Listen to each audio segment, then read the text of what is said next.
네, 국내 증시의 하락에 대해서는 다들 설명을 들으셨을 거고 어제 지수의 낙폭이 굉장히 컸다라는 것까지 이미 확인이 끝난 상황이죠. 그러면 앞으로 어떻게 할 것인가에 초점을 맞춰봐야 될 텐데요. 밤사이에 이제 이란과 미국 혹은 이스라엘과의 갈등 등이 쉽게 진정되지 않을 것이다라는 우려감 또한 커지기도 했고 일각에서는 트럼프가 선거 일정을 고려했을 때 빠르게 조금 이 사태를 마무리 지으려고 뭔가 더 강한 수를 던지지 않을 것인가 거기에 대한 기대치도 높아지긴 했습니다. 어떻게 진정되는지 여부가 중요할 것이고요. 그 과정에서 여러 불편해진 매크로 환경에 대해서 함께 고민해 보겠습니다. 오늘 긴급 분석 시간을 위해서 귀한 걸음 해주셨는데요. 유진투자증권의 허재환 상무님 자리하셨습니다. 어서 오세요. 네, 안녕하십니까. 안녕하십니까. 저희가 상무님의 도움이 필요합니다. 그러니까 오랫동안 시장에 이제 몸담고 계셨을 텐데 이 사태를 어떻게 해석하고 계시는지 상무님의 시각이 궁금해요. 네. 사실 이제 지나고 보면은 이러한 지정학적인 위험은 늘 기회이긴 했었습니다. 근데 이제 이번에 좀 저희가 이제 고려를 해봐야 될 것은, 그러니까 이제 작년 10월 달에도 이제 그 이란의 핵시설 폭격이 있었고, 그다음에 올해 초만 해도 이제 뭐 베네수엘라 이런 그 마두로 대통령 체포 사건들, 네. 이런 사건들이 있었는데 이런 사건들하고는 좀 상황이 좀 많이 엄중한 거는 맞는 것 같습니다. 그러니까 지금은 사실상 약간 전면전의 모습을 띠고 있고 또 정말 어떻게 될지 모른다라고들 다들 얘기를 하고 있는데 뭐 트럼프 대통령조차도 이게 길어질 수 있다라고 얘기를 하는 걸 보면은 이번 사태는 작년, 재작년 그리고 지난 한 2년 동안 저희가 경험해온 지정학적인 위험보다는 분명히 위험 수위가 좀 크다. 라고 좀 보여지고요. 그리고 또 한 가지 좀 차이점은 러우 전쟁하고는 좀 비슷하긴 하지만 전면전이라는 점에서는 비슷하긴 하지만 또 미국이 또 직접 지금 개입해 있다라는 측면에서는 또 좀 러우 전쟁하고는 좀 다르지 않나. 그래서 아마 러우 전쟁처럼 이렇게 뭐 4년, 5년 이상 정말 끝나지 않게 이렇게 지속이 되진 않긴 하겠습니다만은 저희가 지난 2년, 3년 동안 경험해온 지정학적인 리스크, 저가 매수의 기회라고 했던 그 지정학적인 리스크보다는 사실상 무게가 좀 다르다. 이렇게 좀 봐야 될 것 같습니다. 사실 과거의 지정학적 리스크를 고려했을 때는 큰 변동이 있을 때 분명히 매수 기회였던 것은 맞습니다. 그런데 과거에는 이제 특정한 핵시설에 대한 파괴였다면 이번 이슈는 좀 약간 체제를 바꾸려는 그런 움직임도 있다 보니까 또 중동 내에서 약간의 종교전쟁 색깔까지 등장해서 약간 시간은 더 길 수는 있을 겁니다. 다만 그럼에도 불구하고 말씀 주셨다시피 이제 미국의 입장이라는 게 있기 때문에 또 러우 전쟁처럼 장기화되진 않겠죠. 그러면 결단을 내려야 되는 투자자들일 텐데요. 일정 부분 한 며칠 더 변동이 있다면 적극적으로 갖고 있는 현금을 투입해서 대응을 해도 된다라고 보십니까? 길게 보면은 그렇다고 해도 된다라고 저는 생각을 하고 있습니다. 예를 들면은 지금 미국 시장에서 이제 뭐 공포 지수라고 할 수 있는 VIX, 저희는 이제 쉽게 이제 빅스라는 네. 지수를 많이들 얘기를 하고 있는데 이게 오늘 아침에 이제 27까지 올랐습니다. 근데 과거에 보면은 이제 평균이 한 19, 20이고 1표준 편차가 한 7에서 8이었기 때문에 네. 보통 이 빅스 지수가 30을 넘어가게 되면은 약간 바닥에 미국 시장 기준으로 해서 바닥에 가까워져 가고 있다라는 신호로 볼 수가 있거든요. 그러니까 지금 27이니까 완전히 바닥을 친 건 아닌데 네. 여기서 조금 더 시장이 나빠지게 되면은 이제 투자 심리가 굉장히 좀 극단으로 나빠지면서 과거로 봤을 때는 이 바이 시그널 매수 신호가 나타날 수 있는 이 영역권에 접근을 하고 있다. 이렇게 봐도 크게 틀리진 않을 것 같습니다. 그러니까 뭐 예를 들면은 저희가 이제 작년 4월 달에 해방의 날 저희가 이제 주가가 고점 대비해서 20%, 미국은 20%, 저희는 이제 30% 가까이 빠졌을 때 이 미국의 빅스 지수가 이제 40에서 50까지 올랐었거든요.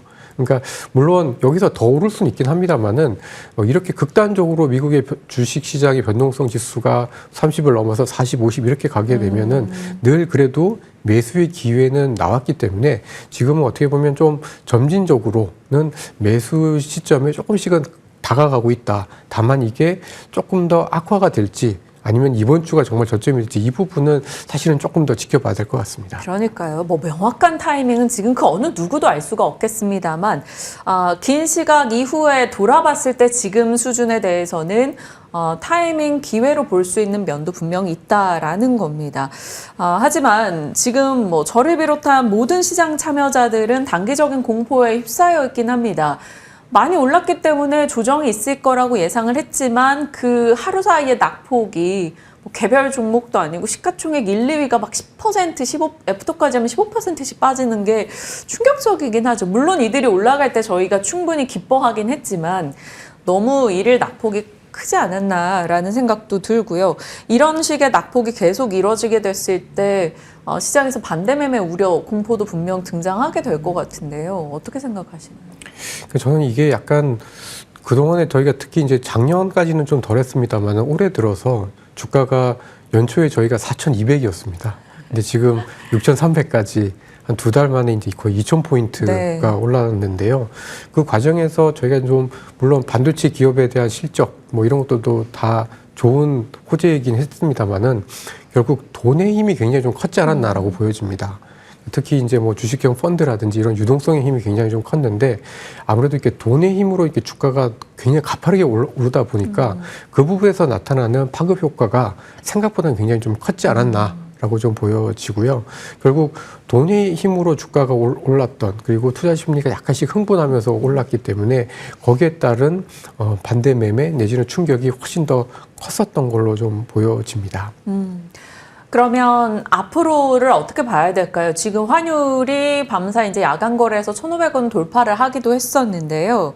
이게 또 외국인의 매도 자극이 계속할지 아니면 일각에서는 어차피 외국인 계속적으로 매도하고 있었던 것을 고려해 봤을 때 일정 부분 피크가 지나고 나서는 외국인의 적극적인 매수 가담에 대한 기대도 갖고 있더라고요. 이 수급적으로는 어떤 판단이세요? 그 외국인 투자가들이 사실 연초 이후에 1월에는 사운동 마운동 하다가 2월부터는 계속 팔았었고 네. 특히 이제 지난주 후반 그리고 이제 어제 굉장히 좀 많이 매도를 했는데요.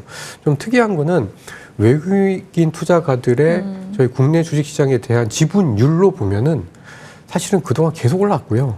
지난주 목요일이 피크였고 그 금요일부터 팔기 시작을 했습니다. 네. 그러니까 사실 이제 외국인 투자가들이 본격적으로 한국 주식을 좀 줄이자, 팔자고 한 거는 사실은 이제 거래일 수로 보면 이틀밖에 되지는 않습니다.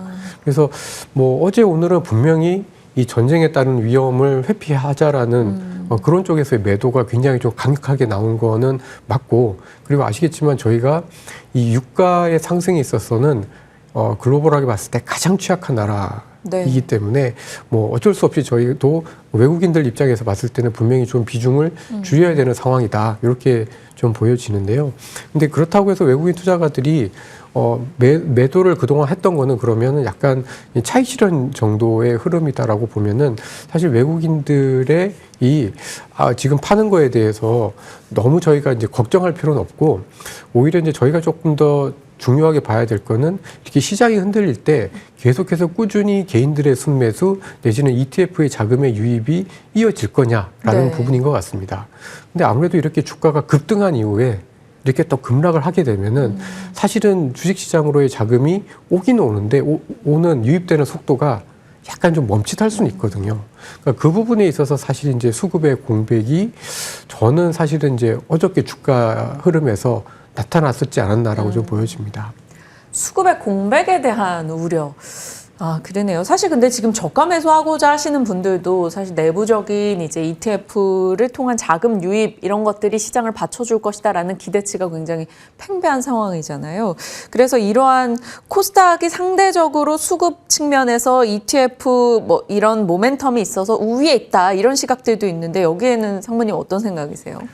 저희 이제 저희 리서치 센터에 이제 ETF를 전문적으로 분석하는 저희 강성철 위원회에 따르면은 그러니까 그 작년까지 그리고 올해 초까지 이제 저희 코스피 ETF에 들어온 돈은 사실은 돈 자체가 많이 들어왔다기보다는 주가가 많이 올라서 자산이 많이 늘어난 거고 특히 1월 중순 이후에 코스닥으로 들어온 돈들은 순수하게 자금이 컸었던 것 같습니다. 네. 그러니까 그만큼 지금 시장의 수급은 오히려 코스피보다는 많이 오른 코스피보다는 덜 오른 코스닥 쪽으로 많이 가고 있어서 전쟁이 저는 장기화만 되지 않으면은 코스닥 쪽으로 또 돈이 한 번 더 이렇게 많이 몰릴 수 있을 만한 계기가 좀 생기지 않을까라고 예상을 하고 있습니다. 네, 기대해 보겠습니다. 그리고 많은 투자자분들이 가장 고민하는 선택지 1번으로 이제 질문 마무리해야 될 것 같은데 바로 삼성전자와 SK하이닉스 이들 두 기업이 사실 뭐 국내 이익 추정치 상향도 대다수 차지했고 외국인의 매도